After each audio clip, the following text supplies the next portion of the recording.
Welcome back to the YouTube channel. Who are you? In today's video, we are Who is this guy? discussing the new release. You trying to replicate of Sora me? What is 2. this? No, just You're not even a great way of hiding. I can still see you. Either way, let's get into today's video. Sora 2 is here, and I'm gonna break down everything that you need to know from a business perspective and just from a perspective of this is new technology. So let's get right into it. So Sora 2 just dropped, and it's a huge step forward for AI video. We're going to cover what's new, how to get access, tips for getting the best results, the risks that you need to know about, and the opportunities for creatives, businesses, and entrepreneurs. Think of this as your crash course into the next phase of AI video, and trust me, this stuff is moving fast. So first, let's cover what's actually new in Sora 2.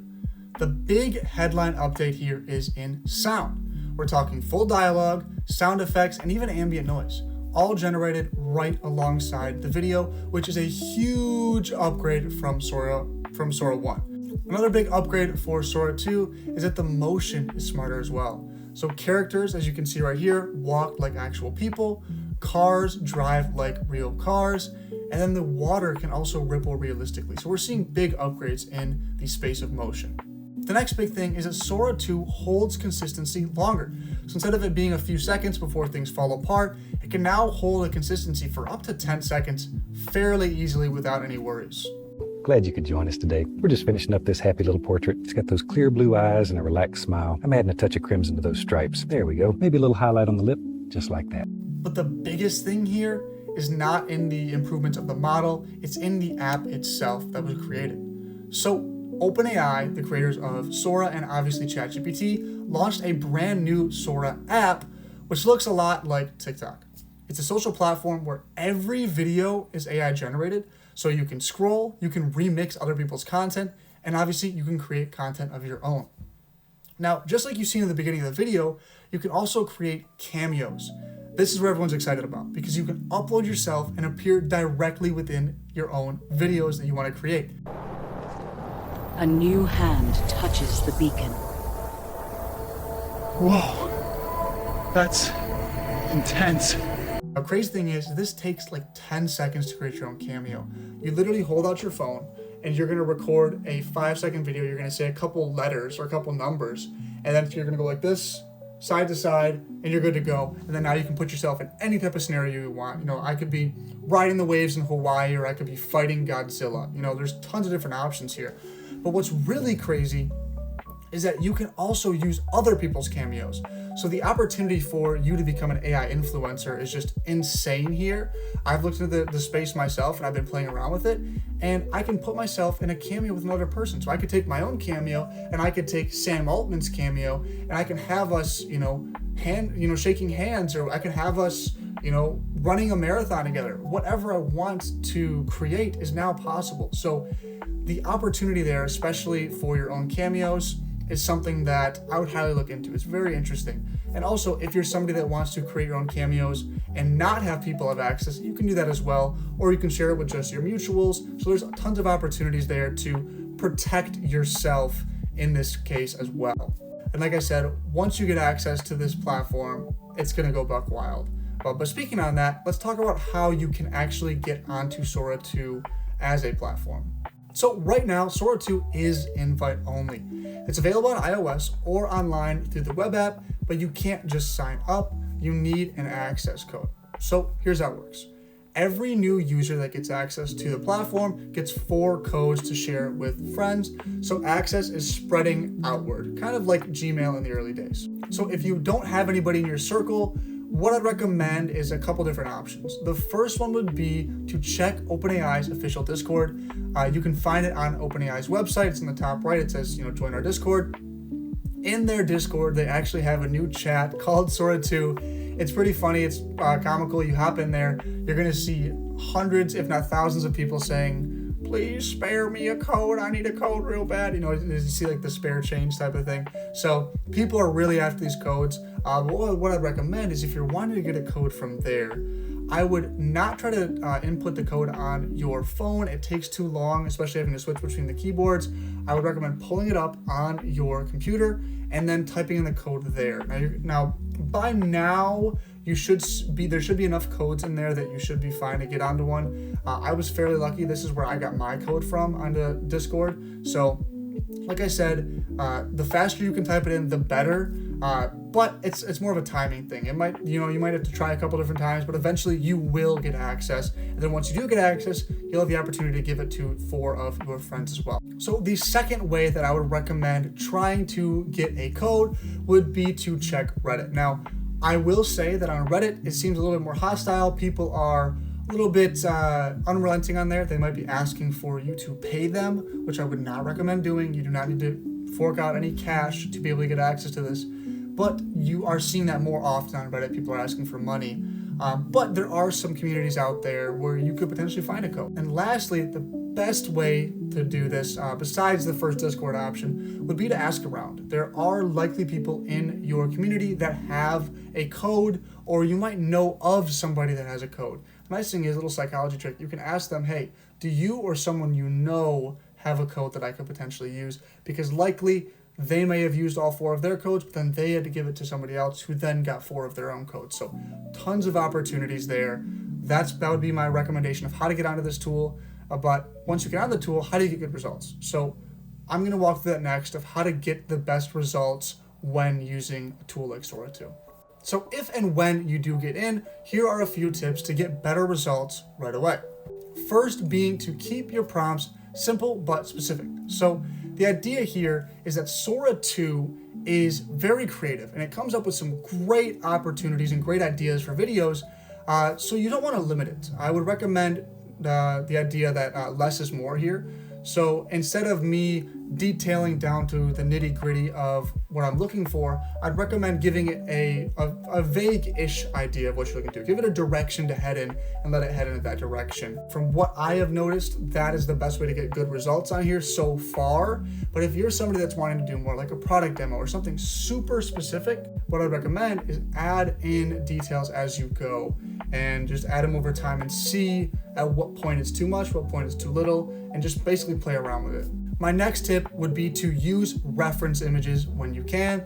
So this could be uploading an image of yourself, which we have the cameo feature, so we don't really need. It could be uploading an image of your product, or you're even, funny enough, like your dog. I've seen people do that as well, uploading pictures of their animals and then being able to create videos with their cameo and their own pet. So cool opportunities there. The references I haven't used nearly as much, but I know they work pretty solidly. In my experience with them, they've worked good, not great. My next tip would be to check out other people's prompts.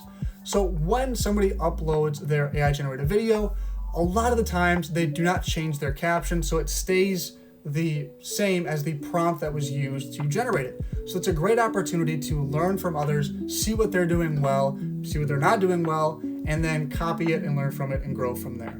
And lastly, it's to iterate. So don't give up on your first try if things look weird or feel weird. What I'd recommend is running the same prompt a couple different times if you're not getting what you're exactly looking for, because that's how you're going to get the best results. Or tweak a couple little words.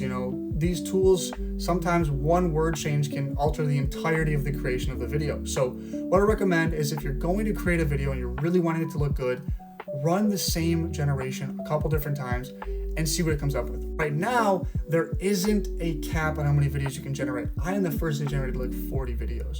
So keep that in mind that right now there isn't a cap, but a cap might get introduced pretty quickly. So keep that in mind, especially with that last point of iterating. So the next topic that I want to get into is the Pandora box situation that we're seeing right now. Because people are using Sora to generate Pokemon, Mario, Dragon Ball Z, basically you name it, anything goes right now. But don't expect this to last because companies like Nintendo, are super aggressive about protecting their IP. And it's only a matter of time before these restrictions tighten a ton. So what's interesting about this is how inconsistent it can feel as well, because sometimes a prompt gets flagged as copyrighted and blocked, but other times the exact same prompt goes through just fine. I've had this happen multiple times where I will try to do the exact same prompt and it gets copyrighted the first time, and the second time it allows me to generate it. So the rules are pretty inconsistent. There's no really clear line. It feels a little clunky and unpredictable because it is clunky and unpredictable. It's very new. It was released literally yesterday, the day before. So this is why I call it a Pandora's box moment. Everything's wide open right now. You can create about anything. Obviously, there's content restrictions in terms of, there's no nudity or anything like that. And you can't really use other people's likenesses. Like, I can't input Taylor Swift or anything like that. But anything like IPs are pretty up for grabs right now. So these things are going to come to a close sooner rather than later. So keep that in mind, that it's a wild, wild west situation right now, but things will tighten soon. The next thing that I want to touch on is the AI slop problem. Now, this is also known as like the dead internet theory, very similar type of idea here. But basically what's happening is that whenever a new tool like this comes along, there's going to be a flood of very much so low effort, mass produced content, especially because it's AI generated. People can just type away and you can generate whatever you want. So we're going to see feeds filled with random incoherent videos just because people can generate them, just because they can. So that's what we're going to see a lot of, but that doesn't mean that good content is disappearing. Honestly, it makes good content stand out even more. It does mean you're going to need to separate the creative, thoughtful uses of Sora from the noise. It is up to us as consumers of this content to poo-poo on the AI generated slop and then praise the good stuff. And as time goes on, the good stuff is going to be the stuff that's going to stay, with the AI slop just not really making it because nobody wants to support that. So just keep that in mind, that as these things grow, we're going to see higher quality content because people are going to get better with the tools. That also means there's other opportunities for things like scams and things like impersonation. So be wary of that as time goes on, that these tools are getting better. That means better for good and better for bad. So now let's turn our attention to the opportunity side of things. So for creatives, something like Sora 2 is like having a movie studio in your pocket. I mean, that's the best way to say it. I don't really know how else to say it. It's pretty cliche, but the idea here is you can test a film idea, you can create a music video, you can experiment with visuals, all without having any sort of budget. It's just super easy, super straightforward. And it's just great for testing out new ideas and seeing what's capable of these tools. For businesses, I see tons of opportunities for things like product demos, potentially more engaging ads. We're already starting to see AI ads everywhere, and internal training videos as well. I'm really interested in that one. I'm going to be making a longer form video on AI video for businesses and entrepreneurs. So when that comes out, look forward for that. And then lastly, this is a great opportunity for entrepreneurs. The Sora app itself is a new platform. So just like TikTok created overnight stars, early adopters here could build a massive audience with AI first content that could do pretty well. It's an opportunity to put yourself out there and obviously be able to sell your products and services on a new platform. So yes, there are risks here, but the potential upside is pretty massive. So here's where we currently land. Sora 2 is powerful, it's exciting, but it's also messy, it's unpredictable, and it can be a little bit dangerous. On one side, you're going to have things like creators using it to push boundaries and tell stories in ways that weren't possible before, but you're also going to have people like scammers, copyright battles, and AI slop flooding feeds. So the reality here is that it's both of these things, and it's still early. So my advice would be to you to explore this while it's open. Experiment, learn the strengths and limitations, but also recognize that this isn't going to stay the same for long. Soon, this is going to open up to the mass public, and it's going to take off. It's going to be something that people are going to be talking about, so why not have them talking about your content and how you're using it rather than, you just watching as it passes by you. Because the rules are going to change, the restrictions are going to tighten, and the content is only going to get more advanced. So the earlier that you can get in, the better.